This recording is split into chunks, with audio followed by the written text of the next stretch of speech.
being live, is this being broadcast? Yes. Live. Yes, and it's going to be on YouTube as well. I've done my hair. I know. John, you look great. Thank you. Just for the record. Thank you. We'll call to order at I appreciate that. 7:03. We'll go around the room for a roll call. We just need to state our name, right? Yes. Gail, we'll start with you. Gail's here. Bill Inger. Todd Squirrel. Rick Pullen. Lakemore. Michael. Jules Olsman. Okay. We're looking for an approval of tonight's agenda. Don't move. Second. Jill? What was that? Sorry. We're taking that. Oh, We're taking a vote. aye. There you go. All right. Aye. Rick? Aye. Blake? Aye. Aye, passes. And we can approve these minutes, correct? That is correct, yes. Okay. So looking for approval of the July 26, 2021 minutes. Don't move. Second? Second.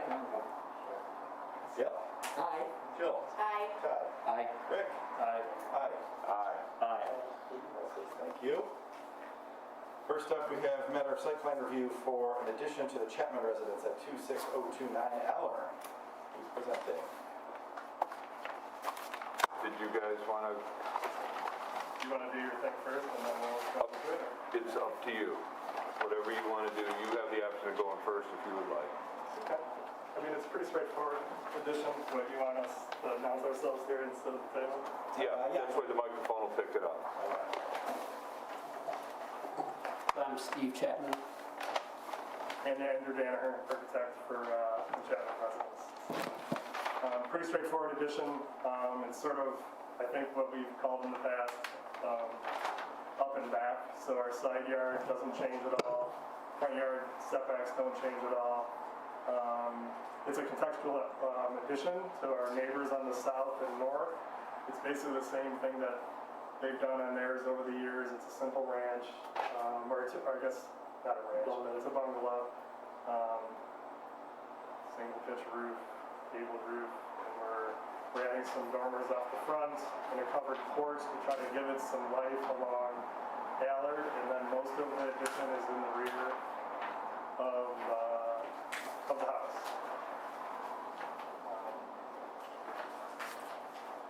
The owners wanted to create a covered porch scenario on the house. We're brick and siding like the house is today. I guess we're here if there's any questions. All right, thank you. Hank? Okay, so just basically, I'm just going to go through this pretty quick. Your maximum height is under the requirements. Your front yard requirements meet the code. Your side yard requirements are short of the code, but they're existing currently. The rear yard is existing, no change, but it's substantial in nature. The lot coverage permitted is 30%, 1,897 square feet. The proposed is 26.78 or 16.94 square feet. Maximum house size permitted is 2,500 square feet, which proposed is 1,989 square feet, significantly less. So they have all the categories, they meet all the categories for that.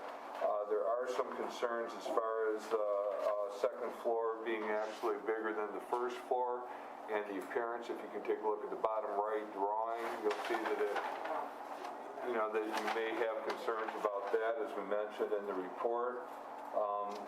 You can discuss that, and Mr. Danaher here can answer any questions that you might have. The size of the house is a little bit bigger than the neighboring properties, but it's not out of character of the neighborhood. There's been a lot of additions and a lot of rebuilds on Eller in the recent past. So other than that, if anybody has any questions, I'm happy to answer them. Right here you can see the elevations from the side. Here's your elevations from the other side along with the front elevation, so you can see both of those. And the public can see that. And then here is the floor plan, which shows the space going out. And then here is the site plan that they have. I do also have the site plan survey, but this, for practical purposes, could serve just as well. But I do have one for the record. So if you have any questions or would like me to refer back to any drawings, please let me know. Other than that, we're available for any questions you might have. Thanks, Hank. We'll open up for public participation. Wish to speak? Hearing none, we'll move on to commission. Gail, start with you. Oh, I thought you'd start at the other side. Okay. I'm the newbie on the block. Blake, want me to move over? Start over there. Okay. That way if they come up again, Blake? I think it's pretty straightforward. Up and back, I think it looks nice. I think it adds a lot of character to a house that is otherwise, no offense, not filled with character today. I'm not even sure that it bothers me that second floor is larger than the first floor. I think it looks nice. I have no objections to it. Thanks, Blake. Rick? I don't have any issues with it. Thank you. Bob? The only question I have is, as it relates to the other houses, left and right. You have that addition or that elevation or anything in there? Just Pardon me? on the side? Yeah, is it, Excuse me. You guys mind stepping out if you just kind of repeat there? Okay, thanks. yeah, the only question I have is like, as it compares to left and right, how does that flow from the elevation and how it looks? Is it, that, I know that this front is coming out, does it come out any more than the other homes? It's, Actually, the neighbors on the north and south are a very similar addition. They both have added porches that tie into the rear, and I thought we had side elevation thing in there. Right? This is what I have right here. No, there should be an A3.4 sheet that has I don't have an electronic, I don't have an electronic A 3.4, but oh, I got it, yeah, we got it. they have it in their plans. I don't have an Yeah, I see. electronic. So yeah, you can see, I mean, it takes on nearly similar character of the two sides neighbors. They have these sort of floating covered porches to the north, which I think is sort of wonky for that style of house, where this one is a little bit more rooted to kind of the classic way of doing it. It's a 4-column front porch. Yeah. Sets up some additional trim and detailing that I think, or at least the owners wanted to add to this house. Today it lacks really heavy detail. There's some detail around the window on the north side of the east elevation, which faces the alley, that used to have this kind of yellow wood siding that we're proposing to clean up, basically that elevation and add to that the character of the east side of the house. Okay, yep, that answers my questions. Thanks. Thanks, Todd. Jill? I just had a question on the materials. Is it, I'm missing that somehow. I assume it's cedar siding.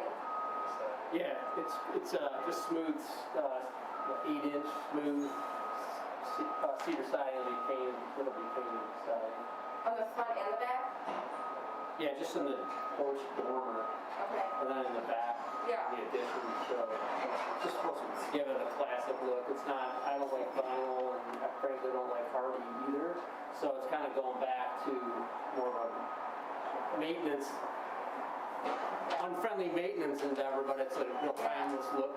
Yeah, I'm trying to get a real classic, traditional look and give it I like a lot of curb appeal. Yeah, no, I think it looks great, especially next to the house next to it. I think it complements it. Good, Jill? Yeah. Okay. Yeah. I'm noticing that the porch doesn't come out any farther than the old porch. In fact, it's set back a little bit from what the old porch was when I look at the drawing for steps.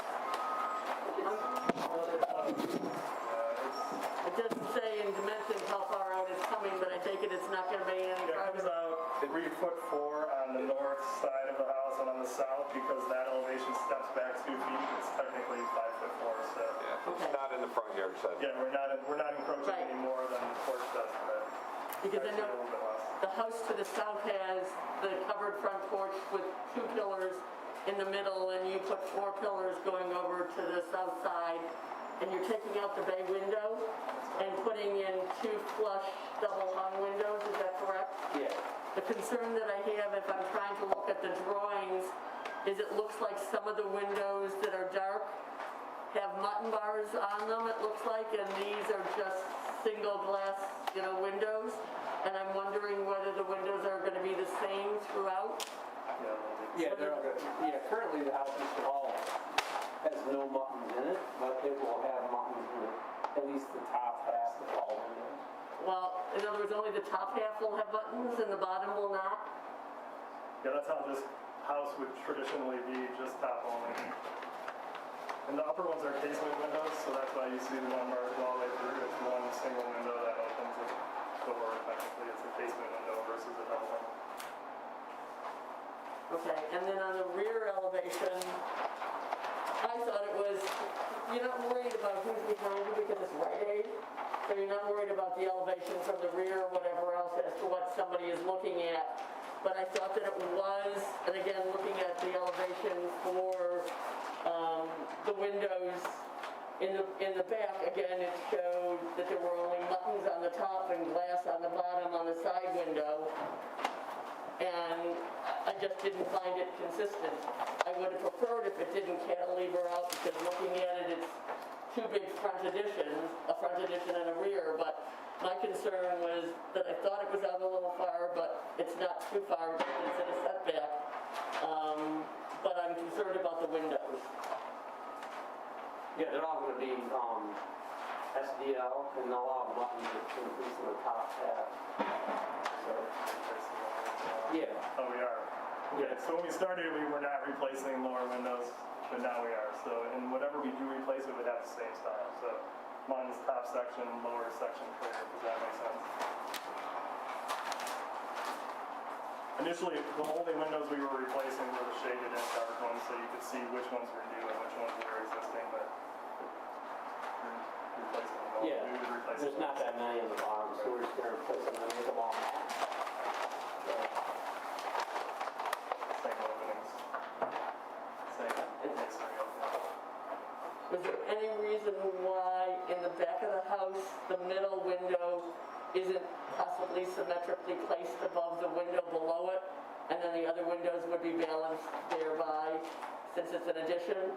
It just looks a little bit off. Yeah, it is. It's because the lower window that exists today is not centered on the body or the whole section of the house. But the window and the second floor is actually centered in the room, which is what most people would pick up is if you offset it interior side of room, it would be sort of weird in the room. So while in elevation it's off a little bit, we felt that it was close enough to similar.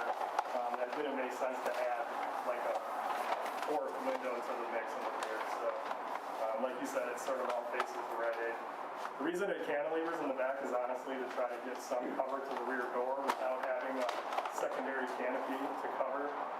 So when you're entering the house, you have a little bit of a chance to get out of the rain when it's raining. If it's raining hard enough from the west, you're not going to get a whole lot of cover, but you get a little bit at that rear door without adding a secondary canopy. And we did add, cedar brackets, you'll see 4 of them on there, to try to add detail, sort of carry and taper that addition from looking like it's hanging out.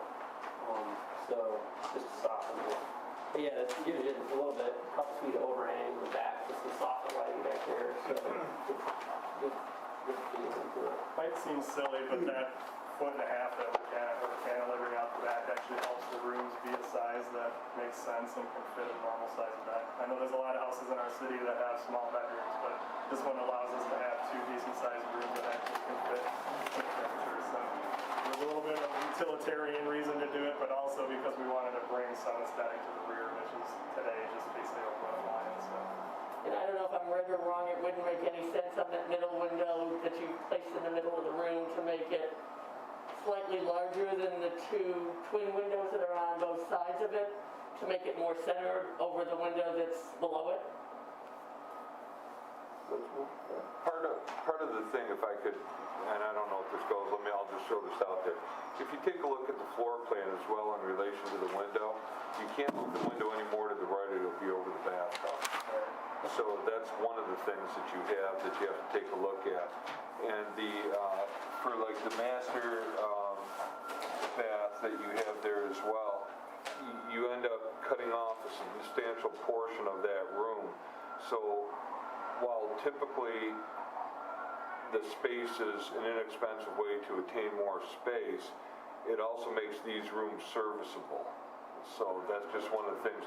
The whole addition that comes out the front's a master closet, is what that really is. So I mean, that's all the space that goes out over the front porch is that closet, along with a little room, little space where the little dormer comes off the front. But the back, that's what it is. If they move the window over any more, they'll hit the wall on the one side. If they go the other way, they'll hit the back. I see it now, it's either the tub or the sink. So Yeah, it's you're right. it's in So the back. you're, Okay. Those are my questions, just in the different styles of windows. Thanks, Joe. I think it looks great. Very, about as straightforward as it gets, so thank you. Jules. Oh, I'm sorry. Jules, I keep missing you because you're, sorry about that. For a number of reasons, I but think that's, we have to look at the street too, and as Gail pointed out, the back of the house, I mean, this is a tremendous improvement for that street. I'm very familiar with that street. My wife's grandmother lived one of the houses right next door, so this is really a very, very significant improvement to the street, and it's very good for the community as a whole. I think it's a very, I mean, there, you know, you can pick apart everything, we can all say this, that, but overall, it's a very good project. So in 1997, I bought a house on Eleanor, across the street and down a couple south, I guess. So, we had our first 3 kids there, and that street looked almost the same, it almost looks the same now as when I moved in 2001. Well, like this house looks completely unchanged. And a lot of them are like that on that street. I think the context of what we look at, where it is and everything is important, and this is very, very good, very, very good project, very, very good for the community, in my opinion. And I'm nobody. That people don't know is really there, you know? Right. It's a hidden gem because nobody goes down it, and you get the right answer. All right, thanks, Jules. Looking for a motion. Motion to approve site plan as presented. Thanks, Jules. A second? Second, Gail. Second, Jill. Thank you, Gail. Aye. Scott? I, Rick? Aye. Blake? Aye. Aye. Good luck with the project. Jules. Jules? Damn it, Jules. Aye. now I'm just thinking you're doing it on purpose. No, I'm not, I promise. I would. Okay, thank you guys. Very focused at looking at the table. I know, it is. All right, next up, we have site plan review for addition to the Frankel residence at 8251 Lincoln.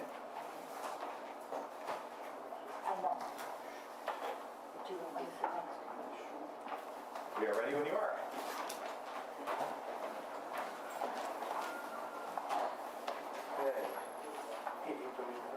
Yeah, why don't you go, because this is a...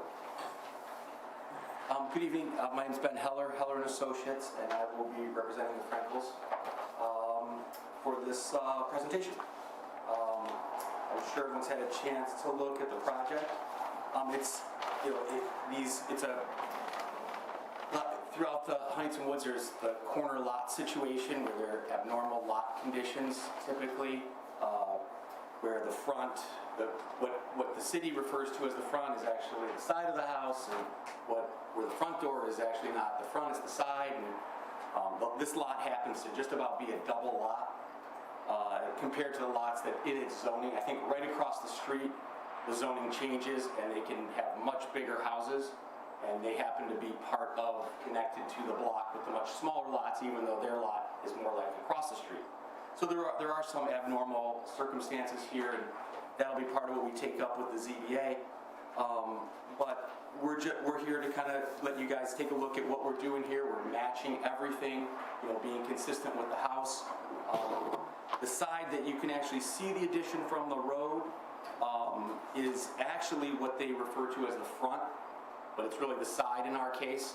And the house is set back quite a bit. If you look at the site plan, you can see that the neighbor, you know, to the side, how the house is in relation on Pembroke, you know, that the house is actually in front, we're actually set back quite a bit. And I think having a little bit more massing on that, on the Pembroke side, will be a little more consistent with the widths of the houses on that street, so that it doesn't look like it's just the end of one room at the end of the house. So I think we've done a nice job of kind of just trying to make it look like it just feels like an empty space there, but blends with the house, and hopefully when it's all done, they'll be like, well, where's the addition? You can't really tell. And I guess with that, I would turn it over for any other questions or comments. Thanks, Ben. I didn't even recognize you. Hank? Okay, so this is the lot is a unique situation, but that's something that they can take up with the zoning board of appeals. This house right here, as you see this on the front page, this right here is what you're going to be looking at from the side street, not Lincoln. So what you see is that they've gone ahead and they've created an additional space. They've kept it lower than the existing roof. They've added plenty of fenestration around it. And then if you take a look, let me get back to here. They always give us a ton and a half of detail. You can see over here where I'm talking on the right-hand side where the cursor's moving to. This is the side here. So on the first floor, they're looking at a lanai with space over the top of it. So the lanai is not considered living space because it's not conditioned. So that's where they are going to have the space on top of that. This is also a relatively unique situation in that it also fronts off of Lincoln, and Lincoln is where you see my cursor moving down here this way. So the reality is that they have very little space in the backyard, which is over here. So this is just a driveway over here pretty much that comes down. So as a result, they come down over here. This is their backyard for practical purposes. So this gives them a little bit of privacy off the side street. It also gives them some room to grow with the house. They are over their square footage. The allowed maximum permitted is 3,675. Maximum proposed is 4114, or what's proposed is 4114. They are already scheduled for a ZBA variance on the 13th. Any motion to approve from the Planning Commission, should you decide to favor it, would be subject to the Zoning Board of Appeals approval on the 13th. So Hank, do those numbers include the lanai? no, because lanai's not, the lanai's not, and then they're so far under their lot coverage. So there's two factors at work here. One is they're way under their lot coverage. They got a big lot, okay? They got over 16,000 square foot lot, okay? So what they're looking at is going to end up at about 19%. So that's not a consideration. The consideration is the amount of maximum house size that they're allowed here. So that does not take into consideration the lanai. But they will have to go ahead and make their case for the Zoning Board of Appeals. And can I ask one question on the average lot sizes in this zoning that we are a part of? We happen to be, you said it was a 16,000 square feet. The average lots are being in this zoning. R1C will be closer to 9,000. So that was the point. So we are substantially different and more like the houses across the street where they are allowed to have larger square footage. So this is like here, if you take a look at these photos here, this is the proposed left side elevation, which is actually the Lincoln side. That's what you'll be seeing. Okay? And then for the below it, the proposed front elevation, which is actually what fronts on the side street, this is what you're going to be seeing, and darkened is what they're offering here as your elevation on the one side. So if you take a look at that, their elevation is substantially glass and materials that matches the existing house. Then if you take a look... Hey, quick question. Yeah. Go back. Yeah. That's currently the look we have today, isn't it, up top? Yeah. Okay, because I think I know the house, obviously. Yeah, absolutely. So you're not seeing any changes there. So from the front of the house, which is technically the side of the house, you're not seeing anything different. Right. But when you do go around to the front side, which is the technical front, which is the case that Mr. Heller will be able to make to the Zoning Board of Appeals, you see glass and you see bricks, so the materials are of, their same type of materials that they're doing. You can pass those around. That's all I was wondering. You guys, this might help a little bit. They got them via email, but they... And you can see, that's what you'll see, the trees will additionally behind So, trees. Anyway, that's what you have here. Now, on the proposed right side of the elevation, this is the back of the house. So this is what you see when they come around and they drive through and park underneath here, which is existing right now. This is the addition part that they'll be having. This right here is the proposed rear elevation. So this is what you'll see, and again, it's pretty much the same as what you see from the front. So what they're offering in the way of elevations, including the proposed, they're offering a substantial amount of glass. On this side, the proposed right side elevation, there's a chimney, which also allows for architectural breaks and features in that. And that's what you're looking at. So as far as meeting all the criteria, it does. Mr. Heller's problem is that they need more space, and they're going to make their case as to why they would be entitled to it to the Zoning Board of Appeals. I do want to point out, hold on one second here. This is the photo that Mr. Heller indicated to you. Yes. And if you take a look at over here, behind these trees, that's the space. Of key importance also is the spatial relationship to the lot and the house next door. So you can see that there's a grand amount of space between the two houses. So that's what they're banking on as far as the space and also the irregular configuration of the house on the lot.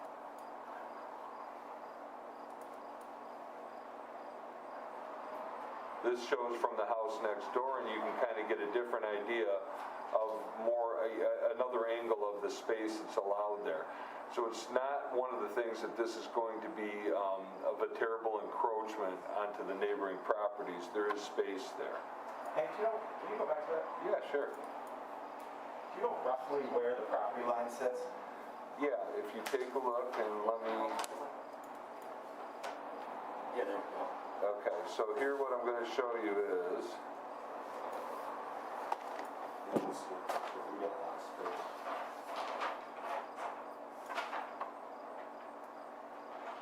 Okay, so at the end, after everything is added onto it, you still, from the front corner, because the lot's irregular, to the property line, you still have over 15 feet. In the shortest spot. And you have, that's the shortest spot to the line there.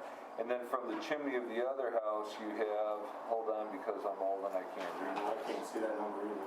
Well, I'll get it. 24 feet? You have like 9.4. I'm on top of it, I guess. Oh, 9 4, yeah, yeah. So you, So we're 25 feet-ish. between the houses when they're done. The closest, and it's only for a moment that we're 25 feet because they're a set askew. And if you see our setback line, It goes to 32, so the way that the lot is that at the back of the addition where the patio would be, you're at 32.5 from the lot line. And at the end of the proposed addition in the lanai, I'm going to guess, and correct me if I'm wrong, Ben, but you're going to be in the neighborhood somewhere around 25 feet, give or take. in which area is that? Where the addition ends as you're headed towards the back of the house, towards the 32, because the lot is skewed, so you're probably going to split kind of the difference there and end up around 25. Yeah. And the other point was when we did the design, we want to keep those trees in front. You can see that's in our building envelope. That it might be nicer to have more backyard if we can move this addition forward. However, to keep it subtle on Pembroke, to stay behind this guy's house and to maintain these trees, we purposely set that back. We thought it would be, more in keeping with the neighborhood as opposed to trying to build within the envelope forward. There's also an additional step back with where the house is placed from the front plane of the house, so that you can take a look that the plane wasn't to be continuous across. There is a step in. Exactly. Or a step back in this case, but.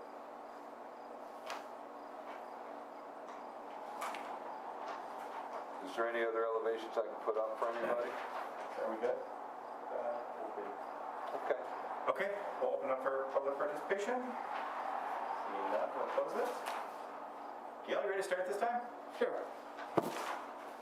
If the house were planted towards Pembroke, you'd only have to have a total of 15 feet between 9 feet and 14 feet between them. I have no problem with it coming down the sides. I think it's a beautiful addition. I know it before you bought it, and when it was the Josty's house, and had been in there several times and so on. But the question that I have is, in your proposed basement, are you putting in a potential optional basement bonus room? Or is that something that's already there? That's below grade and wouldn't count as square footage. I understand that, but I'm also wondering why there isn't an egress window in it. The building department catches that typically. Yeah, That would be something, we'll definitely have one for sure. yeah, that would be something It's, that's you know planned. what, she's right, it's not shown on our plan, but we Yeah. do need to put an egress window in. Okay, Yeah, for sure. okay. Because they so- don't have, it's required by law. Yeah, so that's why Dwayne would catch Yeah, it. she's got a good eye too. That was a, That's a low number. it's below grade, it's a window Because now. that makes it quite. Yeah. Every way too low, actually. And the fireplace that's there is in the lanai and not in the master bedroom or a dual fireplace? Nope, yes, just the lanai, exactly. You got I think it's beautiful. it. Thank you. Come with it. After it's done. Yeah. Jill? Yeah, I think that you got real creative here in terms of what you could do with the space given the restriction, but I think it looks good, you know, obviously subject to the ZBA decision, but I don't have a problem with it at all from a planning commission standpoint. Thank you. Thanks, Jill. Scott? Same, no problems. Very nice job. Thank you. Rick? No issues. Thank you. Blake? That's a lot of house. I'm a little jealous. I think it looks great. I mean, I think it's largely consistent with the lot sizes that are adjacent, or rather across the street. I like the visual complexity. I feel like you've really carefully considered the adjacencies and neighbors, and I think the massing is attractive. I think it looks great. Thank you. Jules? I think it's a fabulous project, and I also just want to say, one of the things that I'm highly critical of many times in these projects is the way the builders let the client go and fend for themselves, and then they are barraged with questions. You know, Mr. Heller is one of the people around in our community. He knows as much about our city, I think, as any builder working in the city. And if he's presenting it, you can bet your boots he's considered all the questions this body could ask. So I think it's an outstanding project. Thanks, Jules. I'm going to abstain, Hank, and vote at ZBA. Okay. Okay? So I guess that said, we were looking for a motion. I'll move to approve as presented. Do I have to make it subject to? You should say subject to zoning board of Subject to the appeals. zoning board. Can I make a second with the friendly amendment? And that's if they put in an egress window in the proposed lower level. Okay. Blake? Aye. Aye? I was looking at No, Amy? Rick? Aye. Pat? Aye. Jules? Aye. Good luck. All right, thank you guys very much for everything, all the kind words, really. We'll see you in September. Yeah, good luck with ZBA. When it's done, come over and see it. Still gonna get through ZBA. Mr. Chair, at this point in time, the only thing that we have left for businesses is we will need to set a special meeting for the planning commission to meet. The date that was given to us by our consultants, master plan consultants, is September 9th. The reason for the special meeting is to be consistent with our past practice, and also we have a lot of information. All the data is back. They're putting it in a form for you to take a look at it. That'll be a fairly long meeting, which is why we didn't piggyback it onto a regular meeting. So if that being said, we would appreciate the planning commission making a motion and approving the special meeting for September 9th at 7 o'clock. Any discussion on that, September 9th? I'll try to make it. It's my daughter's birthday and I already have it planned, so. I just want to comment on that. If you're expecting a large attendance, I'm telling you, this stuff bothers a lot of people still right now with Delta and everything like that. So, you know, we had the city commission meeting last week in the rec center. And if you're expecting a significant attendance because of all the data and everything that was done and all the input, I would recommend you move that meeting to the rec center where the doors can be opened and where it's an open, airy space.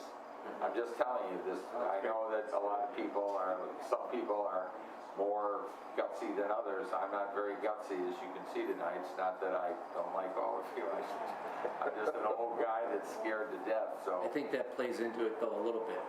So I recommend if you think there's gonna be a big attendance, move it to the rec center. Do you think we'll get a turnout, Hank? I think we'll get a turnout, but I think what we'll have to do is we'll explore the logistics. The where is, if you approve the meeting, the staff and city can determine the location. So if that turns out to be something that we're gonna be doing as a matter of policy or as a matter of course and that, we can just set it, but I'll notice the meeting. I'll be able to notice it based on your approval. We have no ability to make it virtual. Yeah, I think if, I agree Once with the you. emergency was declared over, unless the legislature acts, no public body can conduct a meeting virtually, which is terrible, truthfully. Right, which If we is set also this the as a night, hybrids. can we, what happened, I don't know, like the availability of the rec center. That'll be something that will be, the availability is if we have a public meeting down there, they'll accommodate us. But the other thing is we just want to make sure that that's what we're going to do here. So if you approve the meeting date and time, we'll get you the location that makes the most sense. So we're looking for a vote on this? Yeah, I need a motion and a second and an So approval. moved. Jules, do we have a second? Second, Gail. Jill? Aye. Todd? Aye. Rick? Aye. Blake? Aye. Love it. I love the idea of putting it at the rec center. Yeah. Yeah. Is this where they're gonna present like all the data from the? This is what's going to present from the roundtable and all that? in-person and then also from the surveys. So it's likely that we would have some public interest at that point. Is this Yeah. also report out for the focus group as well? This is going to be not the DEI, this is going to be for the master plan. The DEI is a component of the master plan. Okay. And then if they're ready at that time, we'll entertain their information as well. If they're not, then we'll make an additional accommodation for them. Okay. We'll have a lot of audio visual for us to see in the public also. I assume so, because we're going to have, and at that point in time, that's where the logistics come in. We'll have to make that happen should it go to the rec center. So that's not that that's the worst thing in the world. I'm just saying that there's some things we have to make sure that we get the best out there for the public to see as well. So, Okay. all right, I have nothing further. Seeing no public, we'll open and close participation. Looking for a motion to close? To adjourn? Adjourn. What did I say? Close? We need a Do a motion. second? Second. Blake? Aye. Rick? Aye. Jill? Aye. Todd? Aye. Gail? Aye. Aye. Jules? Thank you all very much. I appreciate it. Jules, it's a pleasure as always. Everybody there.